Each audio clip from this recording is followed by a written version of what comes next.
Welcome to session number 18. It's me as the facilitator at the International Coaching Week.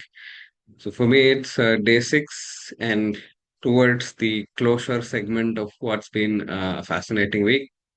There are still six more sessions at play, and I'm really excited to what the ICW offers, the kind of sessions that we've been working with, the sessions that I am attending, the ones that I'm hearing about. So, there's a lot of things that are happening, and I'm very thankful that you have made time for to be here and share about this. And I'm sure you're here because of the topic that is what we're going to be talking about, and it's the aspect of this. So I knew this was a clickbait topic. I put it there purely because of clickbait.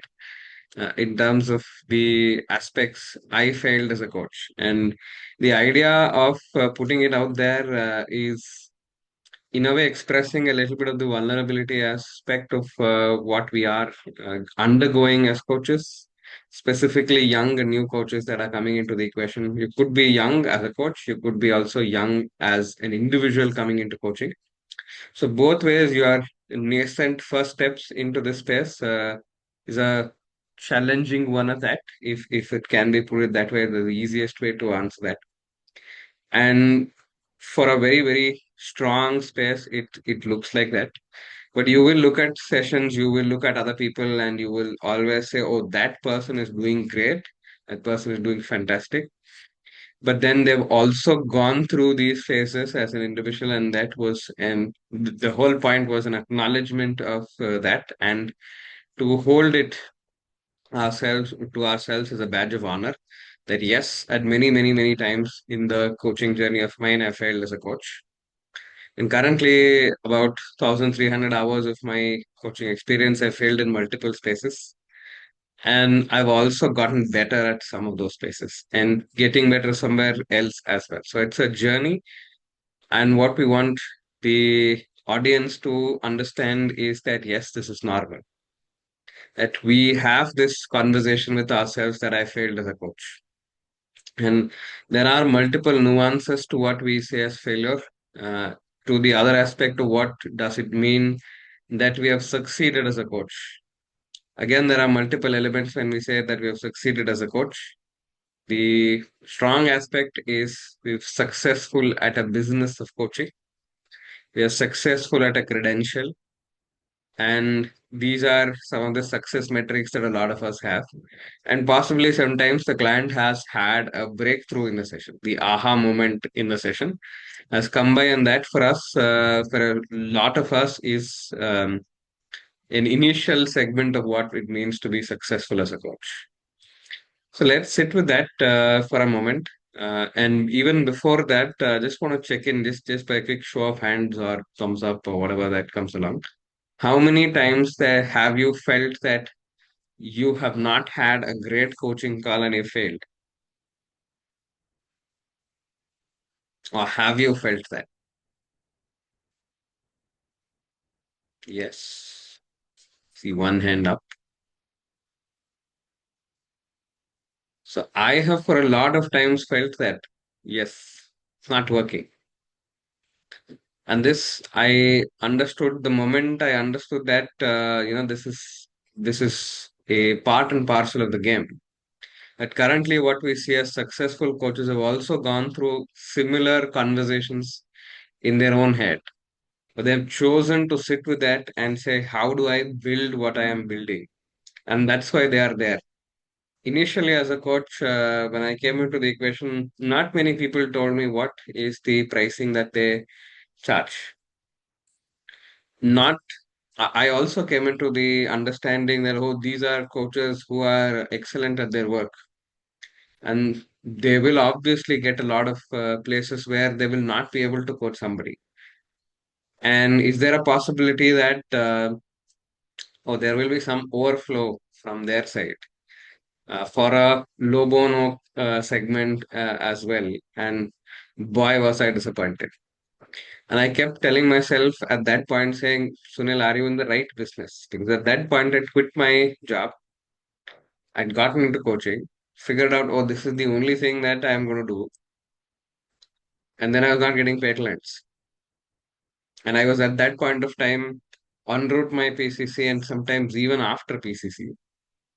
The question always lingered saying, where am I fitting in say 300 coaches in in ICF Bangalore, 600 to 800 coaches, and maybe 2000 coaches to be in all of India, and maybe around 65,000 coaches credentialed across the world, and more than 2 lakh ICF members.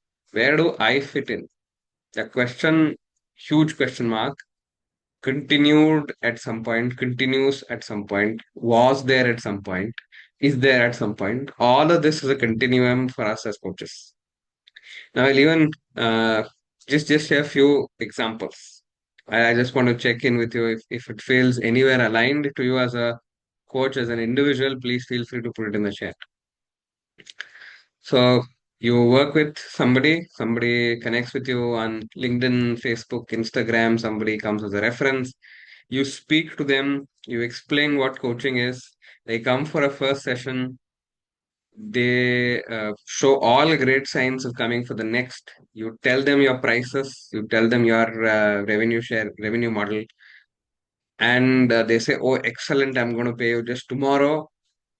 And the next conversation is 3 months later when you say, "Hey, it's been about 3 months, 3 weeks, 1 week, whatever number that you're comfortable with or you're uncomfortable with."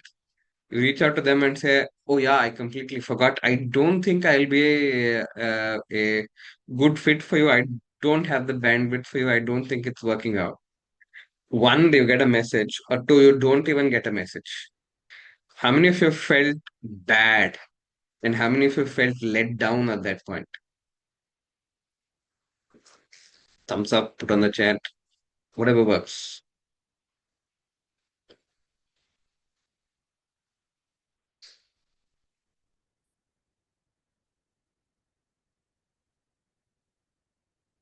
Right, so I get one. This another scenario. I'm so busy. I have too much TMJ. You'll have to lingofy it to make it easier for me to understand.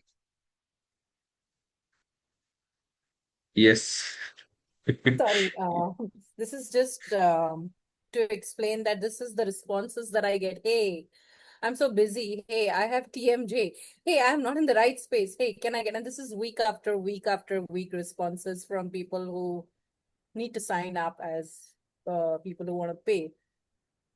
So, Hmm. for free coaching, they're Hmm. there, but for paid coaching, no. Oh, good. You brought up a beautiful segue into that. They're there for pro bono, but then they're not there for paid. And at many times, a lot of us, thanks, Michael, thanks for that, very clear distinction.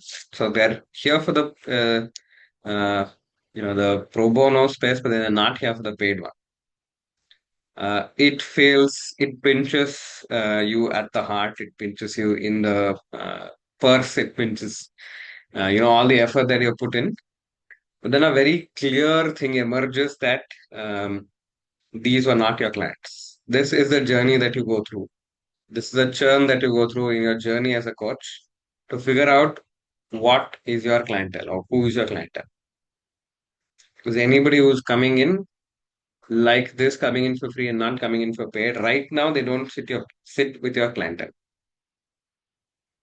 Right? There's also a possibility that you can reach out saying, "Hey, what's up? Are you really serious about this? If yes, let's take this forward because I would not like to be left in the dark." There's also a possible conversation there. So if it's a loss of a client that's started but closed, you will have to let that go and say, yes, that's part and parcel of learning. I just want to check in with you because this is a space for you to understand. How many of the hunts by predators are successful in terms of 20, 10, 1500 hunts that are there? How many hunts are successful?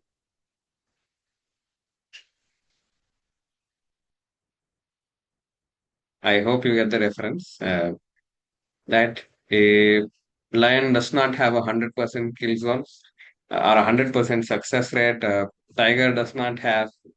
Uh, there are lean patches for elephants. There are sometimes the entire herd has to cross the Serengeti to get to certain places. Um, and possibly for a lot of us who are on the move in many ways in life, that everything is not always going to be the right segment.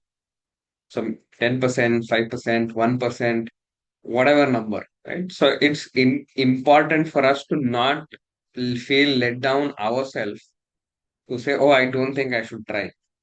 Because I personally know in the journey of 3 years, anywhere between 6 to 8 coaches who said, end of the game for me as a coach. I don't think I'll be practicing as a coach anymore. I'm going to go back to whatever I was doing before. And these were coaches who were learning to be coaches, whose patience ran out, whose desperation started, and whose desperation also reached the limit. And then they said, end of story. Thank you, Taurus. Thank you so much, Bye. There's also that space of investment that you have been doing. So one is subject to market risks for sure, but then it's an investment that you know that you are good at it, right? That's where we tell people that hold your horses in jumping full time into coaching, build a segment and then build. A lot of them have jumped in with no business strategy there, and that's where you feel, oh, that preparedness is not there, and there is also a sense of entitlement as a coach saying, hey, I'm now a PCC, now an ACC, I'm now an MCC, I should be able to get to this. Getting a business is a different kind of a ballgame. Getting a skill set is a different kind of ballgame. As coaches, you may feel that you're a failure in both spaces.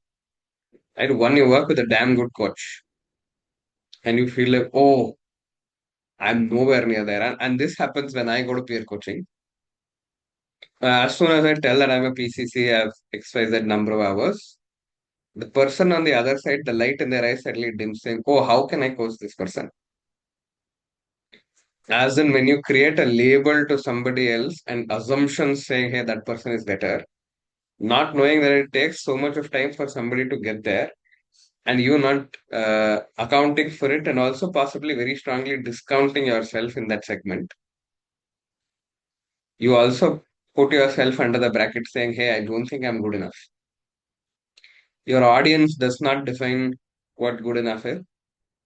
Your peers and what they charge is not a indication of what good enough is. Where you are in the ecosystem of fishes to big fishes to more big fishes to dolphins to whales to dinosaurs in the ecosystem, you don't need to feel intimidated by somebody else as long as you know that you internally are aligned and you are in a direction, you have a strategy, you're working towards it. And then obviously you will fail.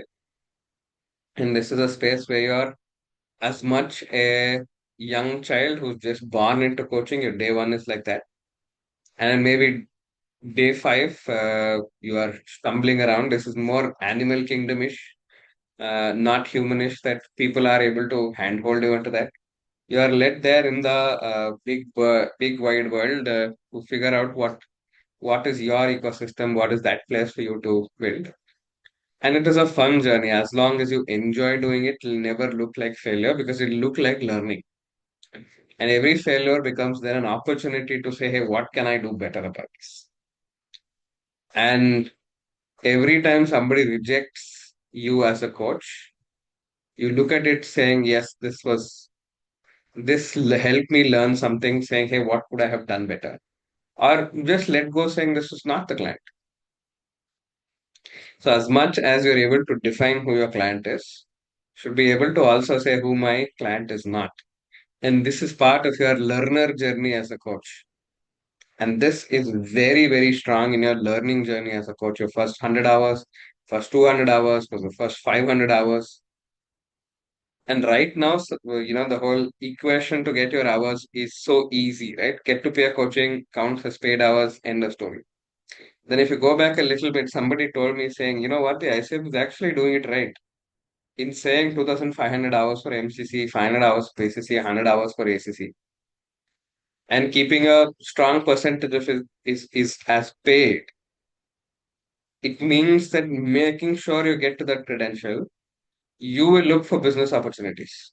And therefore, in that process of getting to your ACC, PCC, and MCC, you'll always get to a place where you will have built a business or on the aspects of building a business. You will also look at it as a continuum and not as a end of the line story.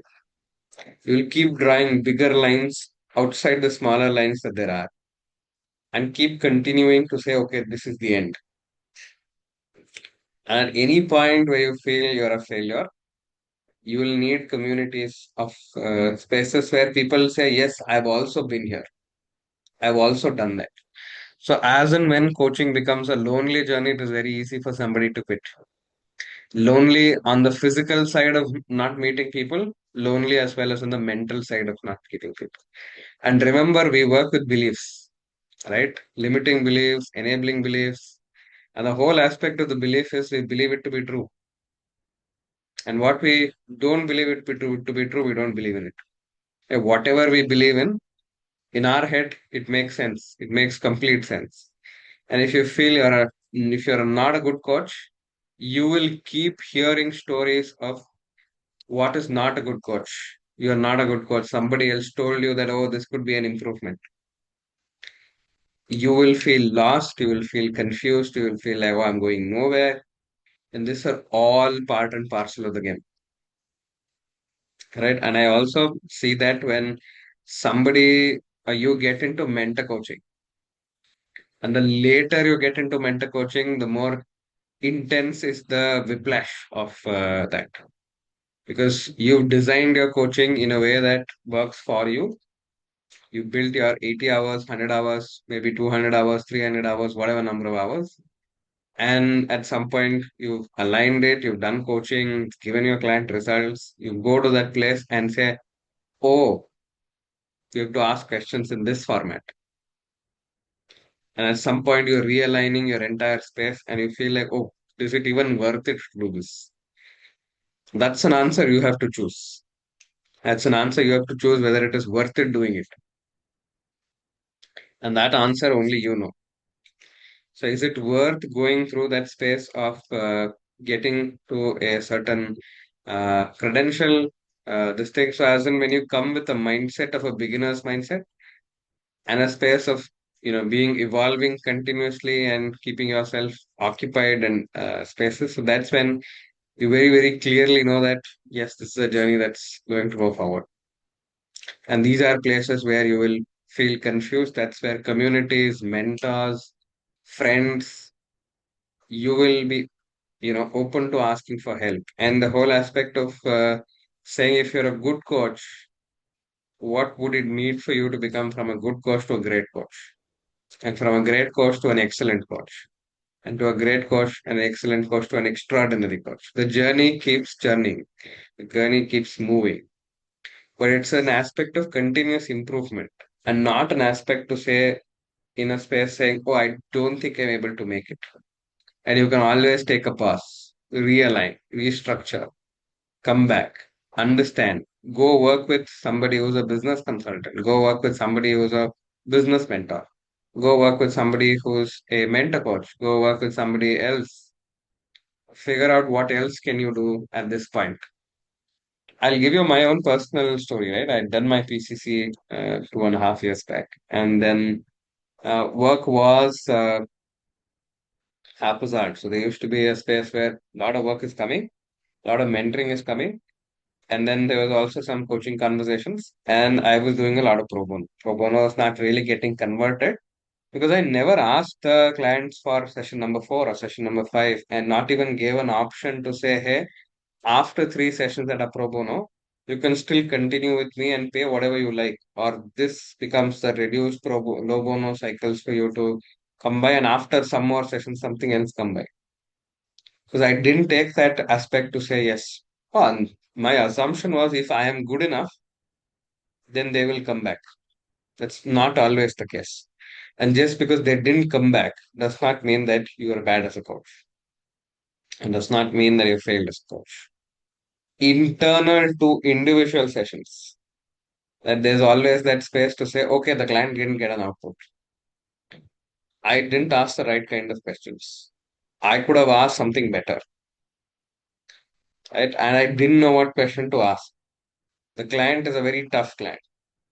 And whenever I hear a tough client, I smiled, I chuckled to myself saying, I don't think the client was tough.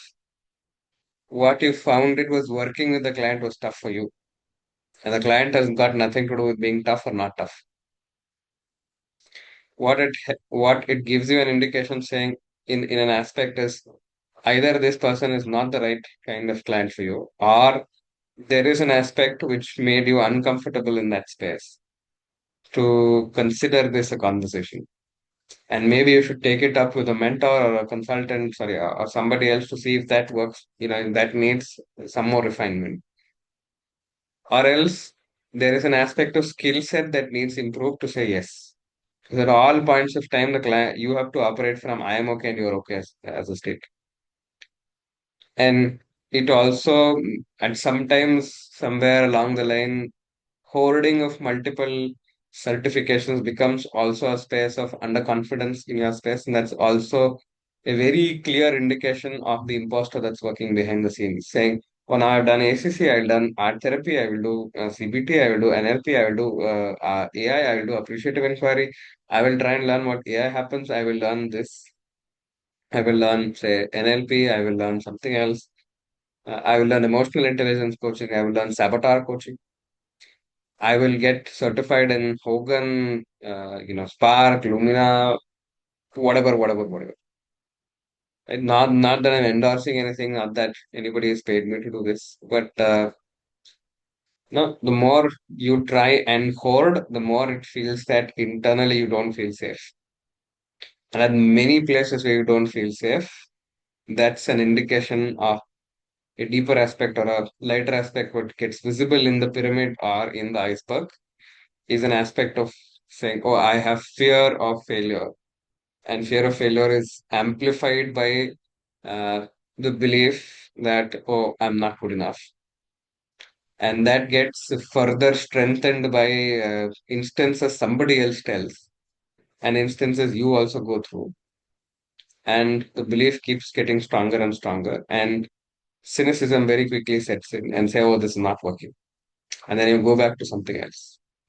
So it's very important that you understand that you're coming in for a long run and you understand that the money you're paying to whatever that you pay is an investment and it will give you money or it will give you something else, right? So if you're investing in a doctor and saying, the doctor only helped me clean my teeth and say, give me a cap. I can't even show it to people saying, you know what, I spent 20,000 on a cap. Then not having it is going to be a deeper challenge. It's going to be a larger impact. So you'll have to realize that one, you don't set foot into coaching again, and that's a decision, and that's made with whatever is your reality. You don't exit saying I'm bad at it. Uh, you exit saying it's not working for me right now. At any point of time, I have the skill, the capacity to come back.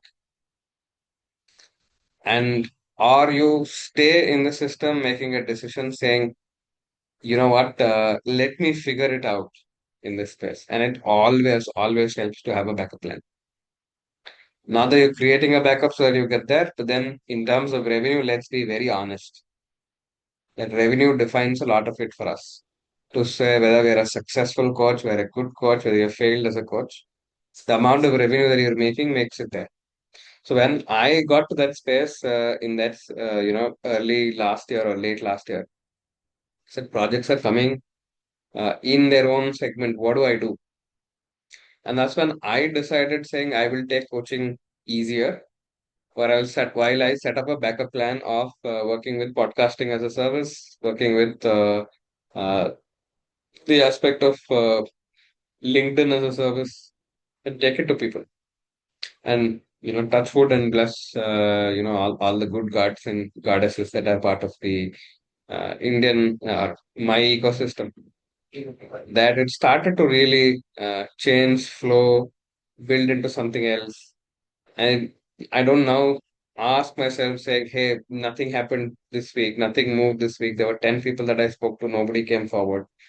So I think it's not the right time. So it's allowed some cushioning to exist at that point of time. So your business may be your reason of fear, your skill may be your reason of fear, and your peers may be your reason of fear.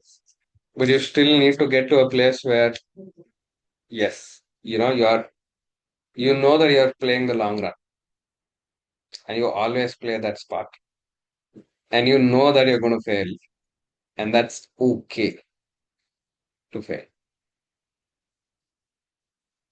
Because the moment it stays not okay, everything else is only taking you downhill. And that's where I want to ask you to say that how often do you feel in your own journeys that it is okay to fail? I failed in so many ways. So somebody had came to me saying, "Look, I'm open to pay you whatever amount that you charge per session, but I need you to 10x my business." And I said, "No, I failed as a coach." If that was the attitude, then I would have had like real problems. Even taking it up, knowing that this is not the right kind of client for me. I said, no, that's not the right kind of client. Saying no to a client is as much a business decision, it's also a mental load decision. Don't say yes to clients that you don't align with. Right. So that's one. Uh, there are also people that you can always choose to work for pro bono, low bono, high bono, whatever bono that. There is your value as a coach is not decided by how much are you charging. Quite a lot of us as coaches enter into the equation at their 50s saying, hey, this is my backup career. And very clearly, if you have a thought process of a backup career, allow both of them to somewhere come and coexist and then one to overtake the other. So allow yourself time. That's also a thing that I love to share. And with that being said, the monologue segment of this conversation is almost coming to an end. And the whole reason to make this say session was to see how many of them will look for the clickbait of I failed as a coach, right? And all of us very naturally at times are drawn to what is not working rather than what is working. And we even look at this and say, look, we need to understand very quickly if you are to set up a business of coaching that you can't do it all alone. And just because you're not being able to do it all alone does not mean that you're not good enough. And if you believe that you're not good enough, you will always continue to find stories where you say, "Oh, I'm not good enough. Why didn't I think of something like this? Somebody else thought of it. What if this person equips themselves with another tool? They will take away my business." And maybe to a large extent, some bit of philosophy that I also settled in. So there is one that really inspires me that from a poet from the Tasa Sahitya from Karnataka and all across maybe the whole world, right? So that belongs to the whole world, but it generally geographically happened across Karnataka. And one of the poets says, ಪರ್ವತ or ಗುಡ್ಡದ ಮೇಲೆ ಇರುವ ಗಿಡಕ್ಕೆ ನೀರು ಎರೆಯುವವರು ಆರಯ್ಯ.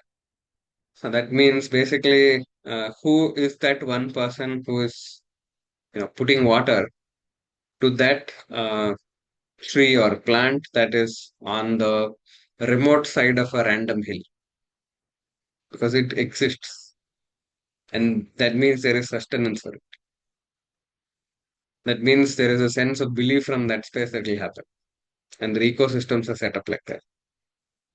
So you will have to be in the right ecosystem and believe that you're in the right ecosystem. And once there, continue to do your work and start seeing results a little later. And not because you're not seeing results now, do not think of yourself as a failure. Some of my campaigns have crashed right, left, center. I thought this year, I will coach in the international Women's Month space where I offer pro bono coaching. At least 30 will register. At seven registered. Two or three of them actually uh, ended up with three sessions of coaching. One actually became a paid client for only one session. The second one, she said, "No, I can't pay you." And should I look at it and say, "Oh, that was a failure? It's a disaster. I'm not a good coach. I'm not a good business person." Another time, a company on LinkedIn reached out to me and saying, "Hey, we need you as a coach." I went there to their office, got invited three times. You know, we met the CEO, we met the CTO, we met the CFO, I met the 8 HR. We had conversations, 20 hours in, total 20 hours invested. And then as soon as I put my pricing, ghosted. Zero. No conversation. So at that point, it was a business opportunity, right? It was a big company, 30 plus people, two sub companies that were there. And if I had sat saying, "Oh shit, this is bad," I would have missed the next opportunity. And you will also have the similar experiences going forward, or maybe in your business you already had that. You'll have to look at it with the same lens that you're building something. And obviously you will have spaces where you're not 100% yet, and you are evolving as a coach and you are also evolving as a business person.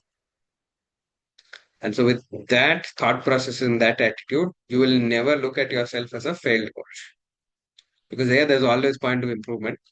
There's always point of strategy. There's always point to take a decision based on the strategy. You do not get your emotions into the space. And you also understand that life has its own adventures. Just because one thing works doesn't mean everything else will. So do not build castles in the air, and then when the castles are not built, don't burn through your emotional radar and emotional bandwidth. And being mindful of that is always helpful. All right, so with that, I pause and I almost come to the end of what I had to share. And these were all topics, these are all points. Okay to let go of a client, okay to feel lost, okay to feel confused, okay to feel like, let me take a pause, okay to re strategize, okay to ask for help, okay to say no to the client, okay to feel like, okay to feel fear. So, all of that is okay. I can, like, the whole movie says, all is well.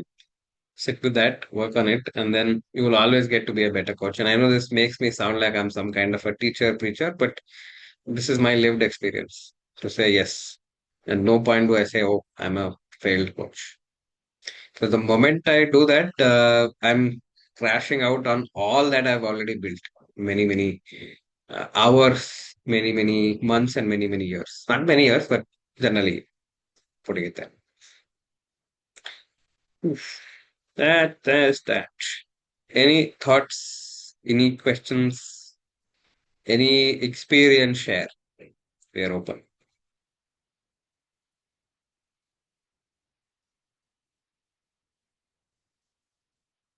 Yes, Vishali.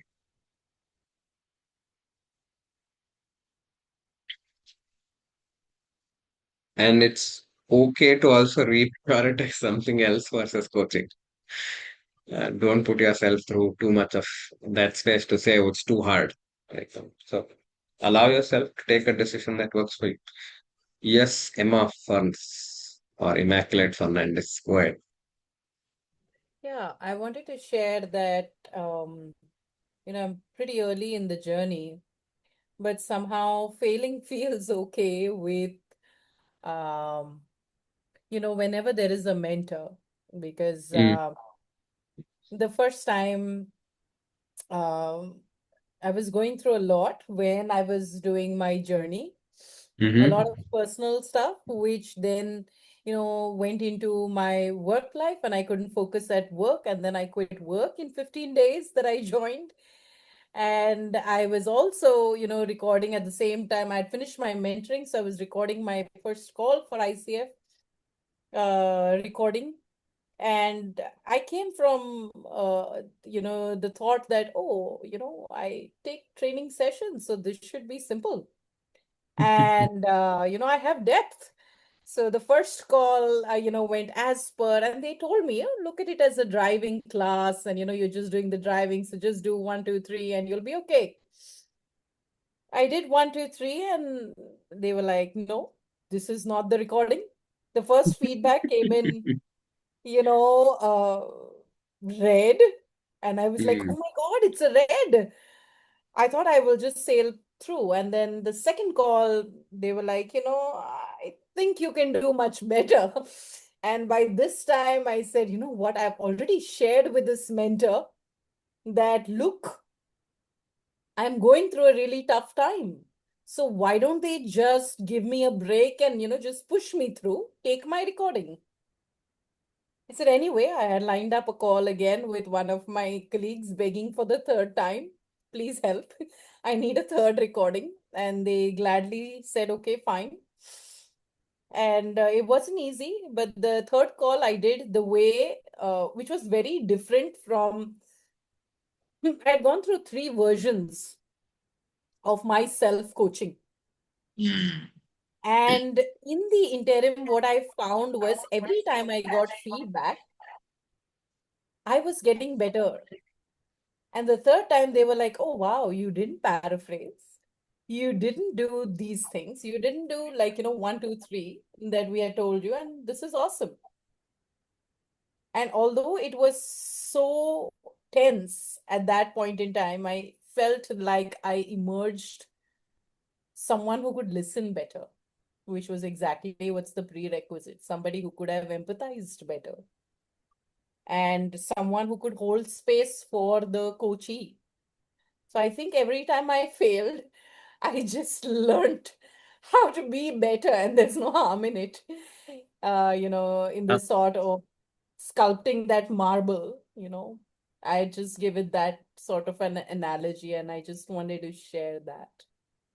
Absolutely, absolutely. Thank you for sharing that. And I think that's a journey that a lot of us go through in our space. And I'm also learning it in my MCC learning, right? So there's a stricter learning curve for that one. So some of the things that, oh, this can you go for another recording? This also used to happen at a PCC level. And at an ACC, I remember I had 9 recordings that I had done for ACC, and I was like, which one do I submit? And it was a high stakes space to say, oh, I've not had anything as an earning for about 3 6 months. I'm running on savings, and then I have only 3 shots that I've paid for. In terms of group coaching is easy, but in the one-to-one coaching, I had to figure out which one to share to the this thing. So I have to say, okay, I have 3 shots. I have 9 to 10 recordings. How do I know this will pass? And at this point, I didn't know markers that well. And to be very honest, I didn't even know PCC markers existed. Right. So I had to say, okay, go on a gut instinct saying, oh, this contracting has worked, and to something else. So I had the toughest conversation with myself to saying I was so frustrated, so like deeply anticipating anxiety and getting to that space saying, oh, what do I do now? Because I can't afford to take all 9. I don't know anybody else who's doing it pro bono. And then I just went on gut instinct and I sent the first one. And I knew this was not going to work. The first one obviously was not going to work. And then I dumped the entire 9 outside, didn't even bother about it. Went with recording number 2, and he said this almost passes. And I think it's a touch and go. And then I did 3 more. And then I said, oh, look, in the same session, I sent all 3 and said, look, which one do you think would be of the 3 best? And I think this will still, I believe this will pass. And even before the mentor said, this is what I said, I believe this will pass. And he said, yes, I think all 3 would, in that 2 of them are among the better ones. And I leave that to you to choose. And I was also saying, oh, the two that says, okay, it will pass or it will go through. He didn't recommend and say, oh, this will pass. But he said, this will not fail. And for me, and internally, that's like, okay, this person mentor says not fail. There's a very high chance it will pass. So of that, which one do I send? This also was a question mark. And these are places where it'll be like, oh, this is so high stakes. Can I do it? Can I not do it? And oh, I didn't even talk about the failed attempts at the exam, right? So there are so many coaches who've had failed attempts at the exam. The IC apparently is one of the most notorious exams for coaches, sitting for 3 hours or sometimes 4 hours, multiple choice questions, the pressure, people who have already failed telling you, oh, it's very difficult, oh, hundreds of other things that you'll get to say. Oh, then they're like, oh, yes, keep $115 handy because the exam is too tough. And, if you fail, keep that money as a backup. So much, of pressure that exists outside and inside as a coach. That permission to fail may not always be that easy because then it's again a revenue segment and also maybe a space of respect. So people outside are like, oh, you're an excellent coach. Oh, how come you didn't clear the exam? And that aspect of humiliation, that aspect of not being ready for that, even internally, to say yes, I failed as a in that exam and not failed as a coach. But usually the distinction that I failed an exam to I failed as a coach, and maybe I failed as an individual is a very quick, uh, you know, jump. So thanks for that thought process that got triggered. There's that part of the space where you also feel you're an imposter. Yes, back to you. Sorry, yes, I just remembered when you were saying at that point where I was failing, the rest of the people that were in my batch or cohort, right? Every day somebody was, there was a message, congratulations, you're through. And congratulations, you're through. And by the end of it, Lovely. like, there was so much steam I was blowing off that I didn't know when am I going to get that, congratulations. It felt like I was, this is it, Emma. I Uh, don't know whether this is really worth the journey. A lot of peer pressure. I think that is part of that.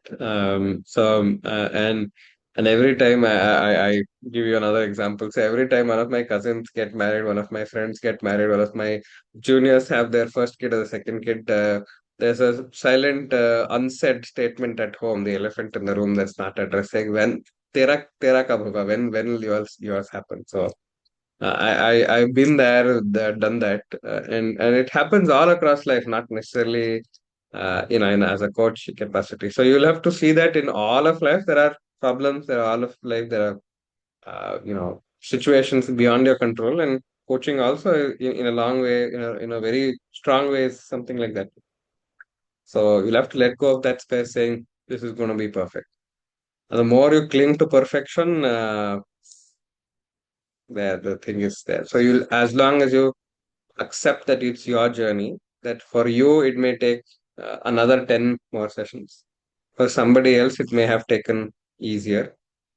Just because their journey in this segment was shorter does not mean that their overall journey was, anyways, easier, lesser, shorter. They may have had some more experience, so they're formalizing it. So you don't really compare yourself with somebody else. And I know it's easier said than done, but then that's how you work through. Hmm. All right, someone else that would want to share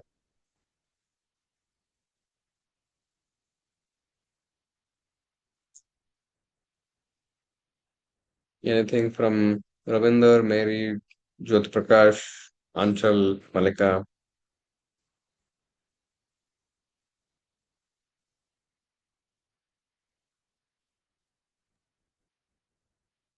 Hey, Sunil.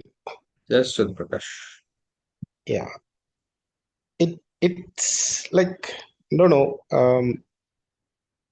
you know, as coaches, sometimes we are not good at taking it as a business, right? Hmm. And that becomes a very big criteria or parameter that how good coach you are. What you tell yourself at that time?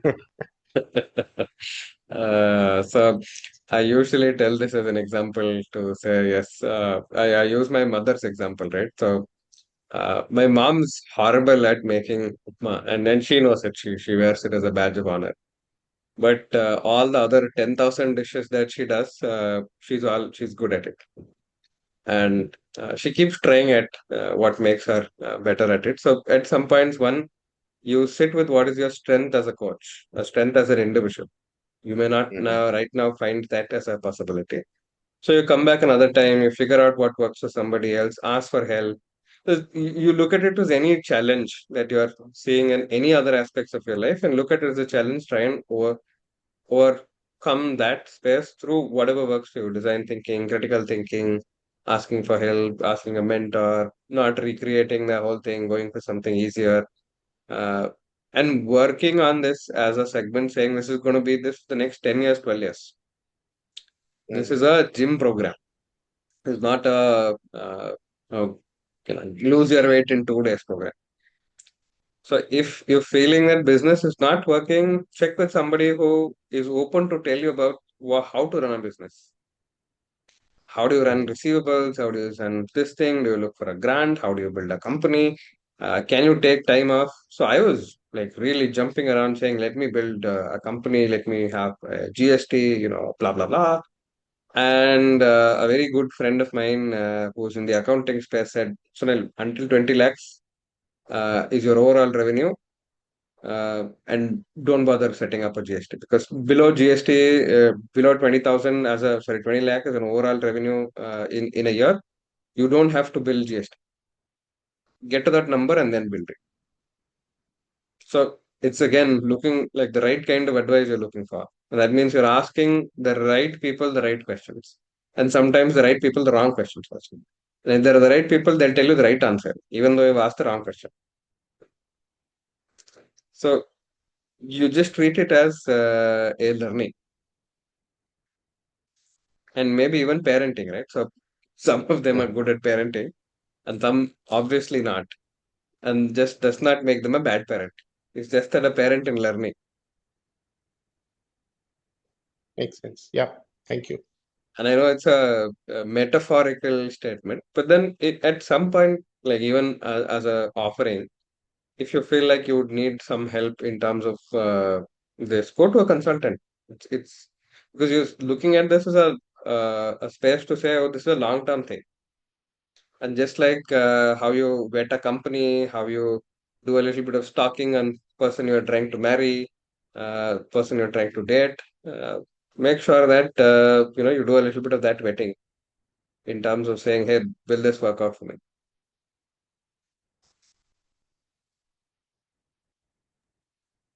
Yeah. Hmm. All right. Thank you for sharing that question. And that's an elephant in the room, Jyoti Prakash, that, oh, how all this is okay, but it's a mileage question. Mileage kitna deta hai? Yeah. And take it slow. And the first year for me as a coach and overall revenue, right? So I had about the first 6 months I had about 30,000. The next 1.5 year, if I have to look, it just look overall revenue went to around 2.5 lakhs. Last year revenue was about 7.5. And this year the target is to get to 18. And 18 may be still like a very heavy number, but then the right kind of things, the right kind of segments settling into place, 18 is a gettable number. And what I've realized is when I tell people saying these are my numbers, uh, it's a lot more easier for the person on the other side to say, oh, I think I'm doing better. I'm getting there. And just because I tell my number does not make me at any point, like if you are earning more than me at any point of time, I don't feel any lesser as a coach.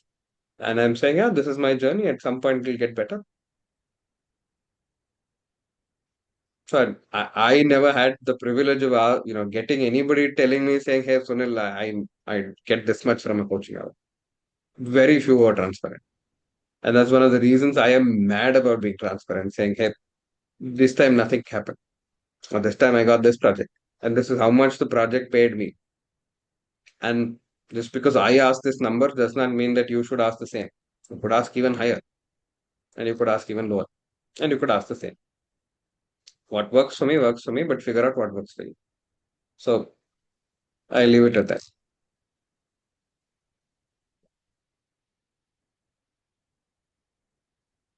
And as someone was saying earlier, like I think you only mentioned, you know, people say that okay, they are good. You had some discovery session, and then they will come back, have second session. They will, you talk about pricing, or you may not talk about pricing, but they don't come back ever.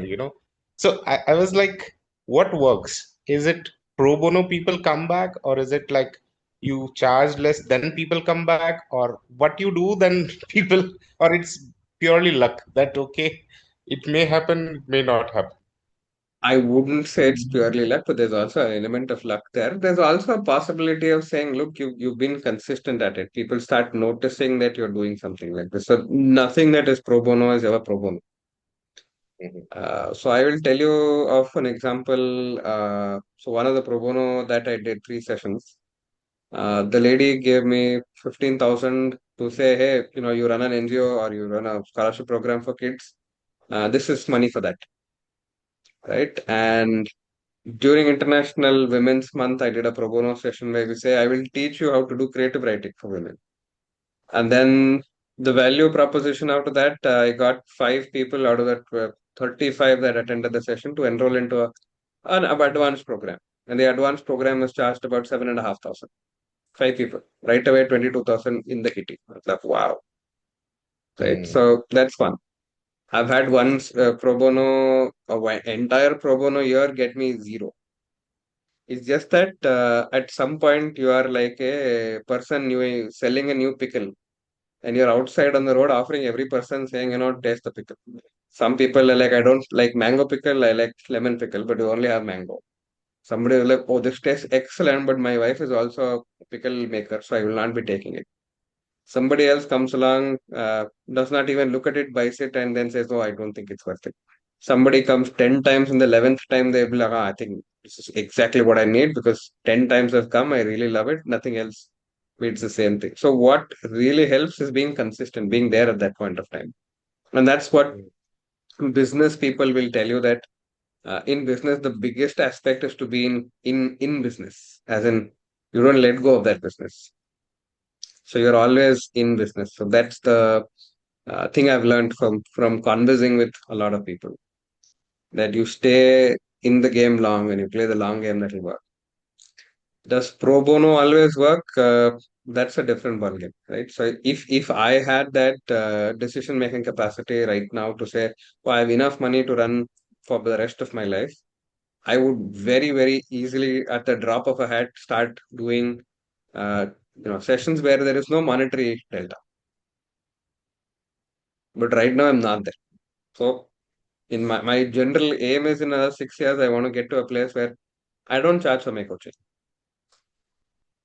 So that's got nothing to do with the value that I assign coaching for. And there are also people that, oh, as and when you say, oh, it's going to cost you 10 lakh, they'll be like, oh, I think then it's going to work. They're going to come, they're going to find out, they pay 10 lakhs, and then what their expectation was and what you provide is going to be two different things, many a time. And they're going to crash and burn, and they're going to roast you right, left, center in every media possible, saying, I paid 10 lakhs to this person, they barbadified my life. So instead of getting that space, you're better off not seeing it. So you'll have to figure out what's the right kind of alignment. And once that alignment has come, people may call it a niche, people may call it a specialization. Once the alignment has come, the thing is easier. So the alignment, the ease of alignment is to see who is making that conversation possible. That means whatever you're sharing is reaching to them as a message. And if they're not your target audience, then it's the wrong message. or the wrong audience. So your love letter is going to Rama and not Rama, or love letter is going to Rama rather than Rama. So, Yeah. so it's positioning, understanding, uh, also being in the field long enough. And I keep going to that Instagram thing that I heard saying that the business tests you first and then allows you to enter into that. So that's part and parcel of business. And the moment somebody talks about business, they're only talking about sustainability. They're looking at it long run. They're looking at it strategy. They're looking at it saying, let's make it work. Collaboration.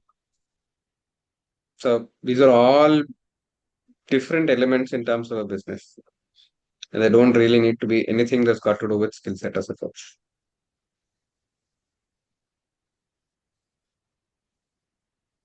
Yeah. So I know it's frustrating and I know it's not a easy answer. That's the answer we have right now. Yeah, but again, it's a journey. So yeah, I just started few months Uh, back. It will You take will time.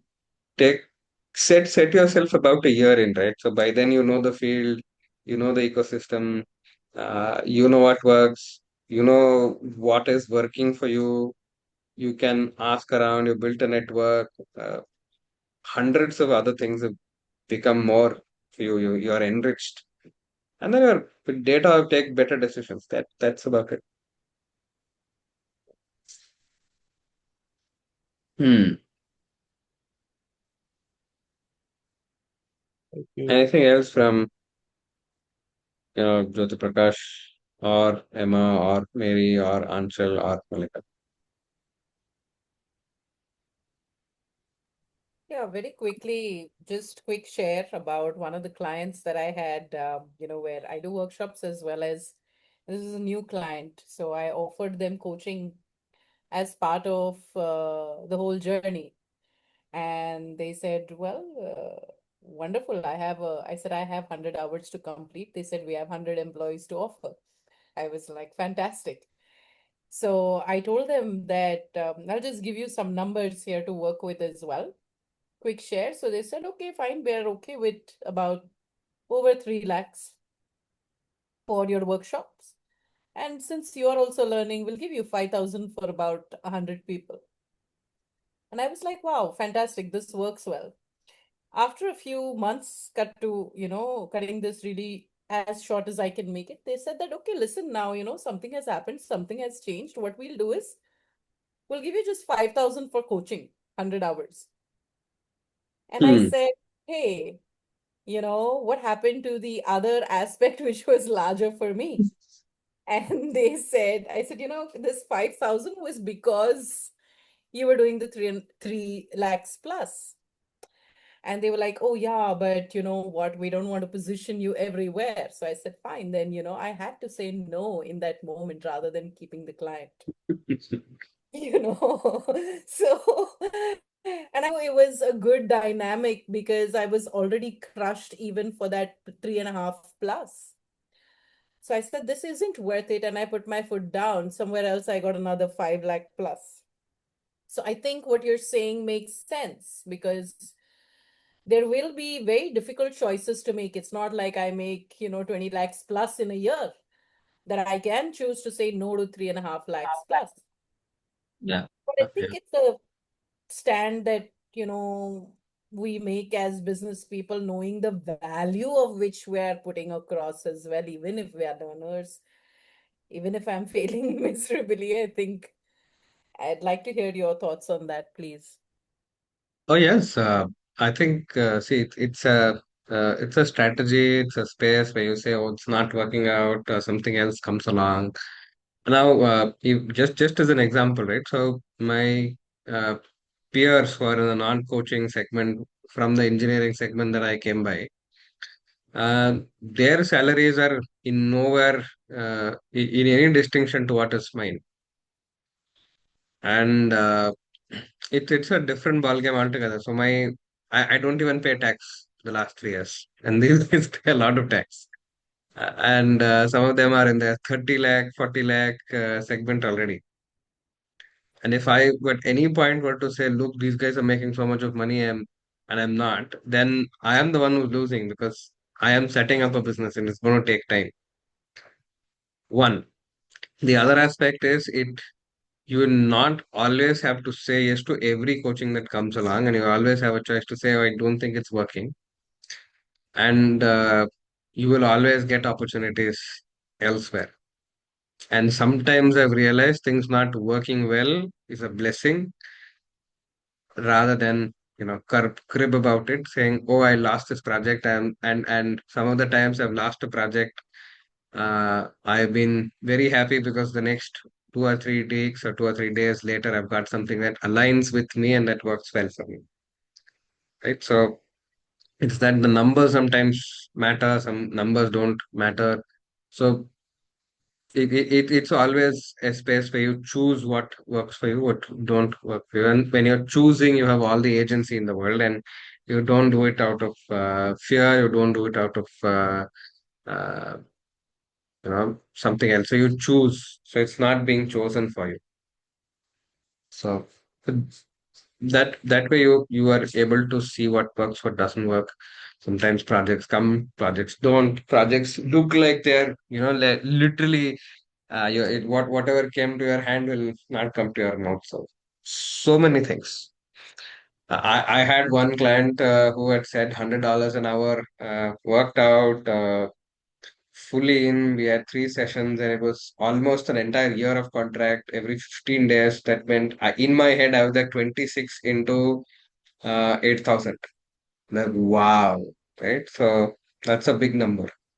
And then she went somewhere else, fell sick, uh, got tested for something else. And then it was a diagnosis that was not done correctly. It was assumed that whatever was happening was life threatening. And she had to drop everything else outside and get into that. And whatever I had in terms of Doom 3 and Doom 4 that I had thought about saying, Tanana, Nana, that is going to be the number of, say, zeros in my account, definitely became a zero. But that's reality. So you have to sit with that, laugh about it, and then go ahead with whatever happening in life. Anchal, over to you, and possibly the last question of the session because if I have to get to somewhere else. Sure. Thank you for giving me that opportunity, Sunil. Just to add on to the tough decision part, I recollect a situation where I took up a client. I just for a little context before I worked with a wellness center, and this wellness center was positioned in a very central and posh area of New Delhi. Okay, it's a Hmm. five-star space. So, and I was a consultant working for them. I was visiting and I was also taking care of XYZ things. So I had client, and this boy uh, was diagnosed with a clinical depression earlier, and he came back to us thinking, trying different modalities, therapy. He was already continuing with his therapy and everything. He came to me and because he wanted to try a different, modality in his life, and I very clearly told him and his also at that moment of what coaching could help them with, and things went well, and I took up that situation. I took up the coaching client for that purpose. Eventually, what happened was that this boy he stopped going to therapy and Hmm. he came back with the feedback saying that, coaching is more helpful for me instead of therapy, which of course was a very good feedback for me. But like it was never the case that coaching is a replacement for therapy, Hmm. right? And being a clinician, I come from a clinical background, I'm a dentist first. I absolutely could not, accommodate this thing happening. I told him that, this is not how it works, and you absolutely should not stop it. Maybe you can consider going to an alternative therapist and try different things, XYZ. That happened. He obviously took up those options and went well. But now there was a point when his coaching sessions ended and the renewal part came into play. And that's where I was stuck. It was a tough decision for him because, as much as I helped him through whatever coaching help I could provide, There were situations which were not helping out, and in turn, it was affecting my confidence too as a Mhm. coach, right?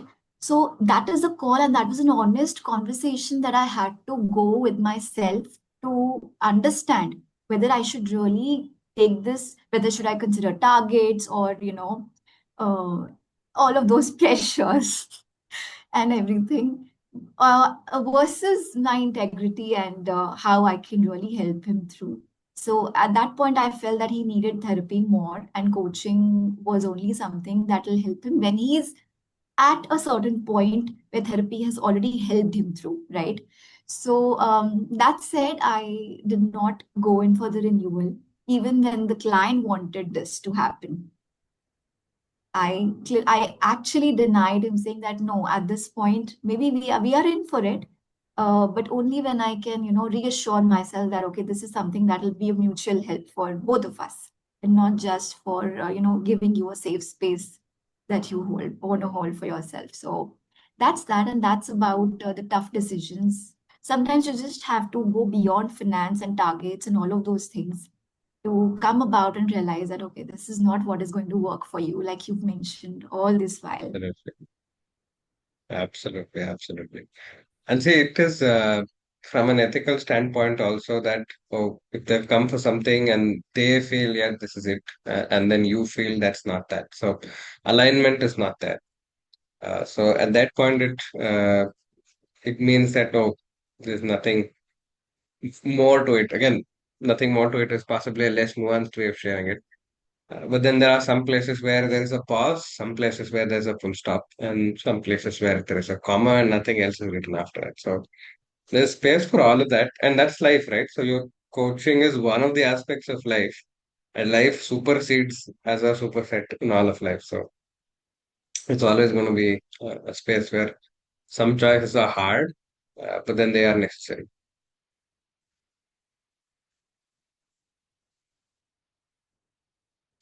right? Thank you for sharing.